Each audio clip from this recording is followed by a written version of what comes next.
Hello, it's Nikki. Welcome to another episode. I've got a bit of a funny one today. I'm sure it will be nostalgic perhaps for you as well.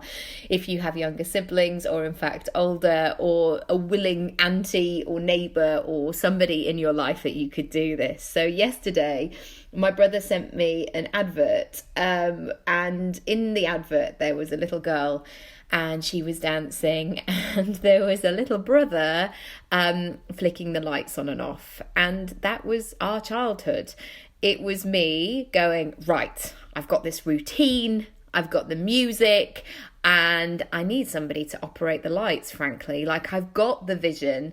I know what I want to create theatrically. I'm just laughing because, I was probably 8 years old. He was 5.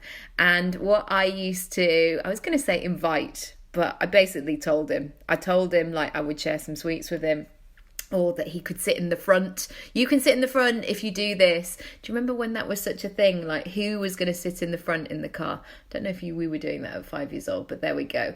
Anyway, I would pick the track. I would resume my starting position, and my brother would climb on the telly unit. And this is when we had a telly unit. I don't know if you had one of these. That was like such a monstrosity. It was made out of like this grey stone, and it was huge, and it was lethal, like for anyone who might want to scrape their leg as they walk past, or you'd bend down and you whack your head on it, or you'd be trying to find the Brookside omnibus and you'd whack your head as you were trying to find it, because it was a 180-minute videotape. Some of these things, if you're a bit younger, you might be like, what is she talking about? But if you're my kind of age, you'd be like, oh yeah, my dad did that as well. But this telly unit was huge. It would stick right out where the big old telly would go, and then it would somehow move across the fireplace. It was a bit of a mantelpiece, and then I think it had an extra thing on the other side.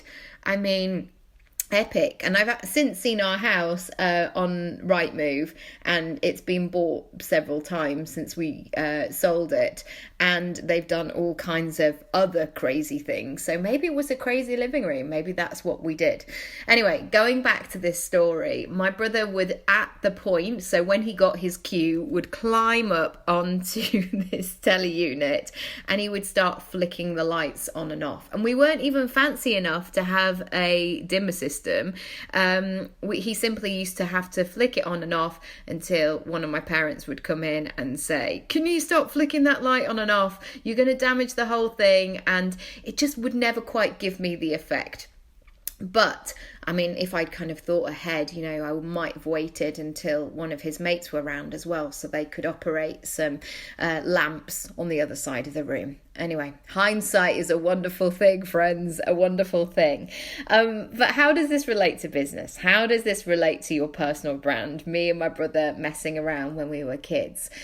I want you to come back to the vision. My vision was I wanted to create a scenario in my living room. I had it all mapped out. I probably had an outfit as well.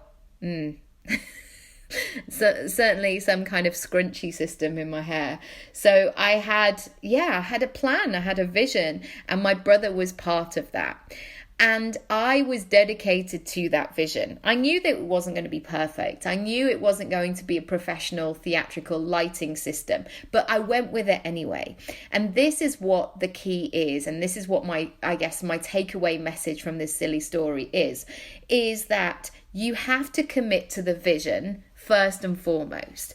If you can do that work around what the heck am I building here? What is my desired result? What are my outcomes? So I often talk about this when a new client comes into my world and they fill out a form to apply for a discovery session with me. And I will say, what do you want to achieve from our time together? This is because I have no agenda for this, and I am not one of those coaches who teach a system. And some people do that. They say, right, I'm going to teach you the 7 steps that you need to do in order to X. But my work, I guess, is much more nuanced like that, and I have no agenda. So I'm really interested in what somebody wants to achieve. And I want you to think about that in terms of your vision. and really commit to that, because it can be so easy. And often our default setting when we're just beginning or we're going through a transition period, to think about all the things that we don't have. We don't have this. I haven't learned how to do that yet. This isn't in place. I need to wait. Oh, I'm not really sure about X, Y, and Z. And I want to stop that. And I guess encourage you just to take a breath and go back to, where is the end result that you're trying to get to? What are you trying to build here? And then slowly but surely start to add in the things that you do have. So I sometimes do this with cooking. You know, my end goal might be like, I want to have a fairly good dinner on a Wednesday night.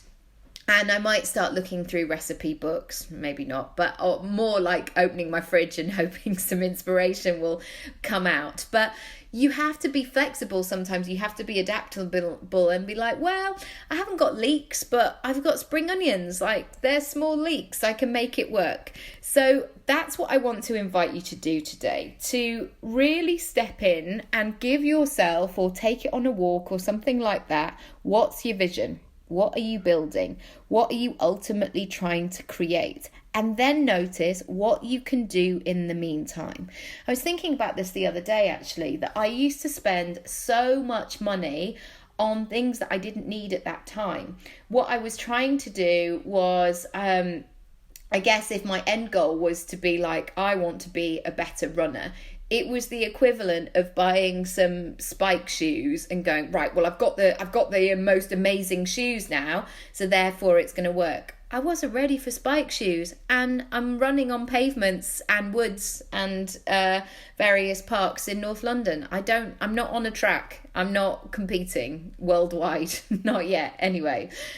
So yeah, that's what I want to share today. I hope you get something from this. If you do, please subscribe and, do a 5-star review, leave a review, all that good stuff. I would love to know also if you have any silly stories about what you used to invite/tell your siblings to do.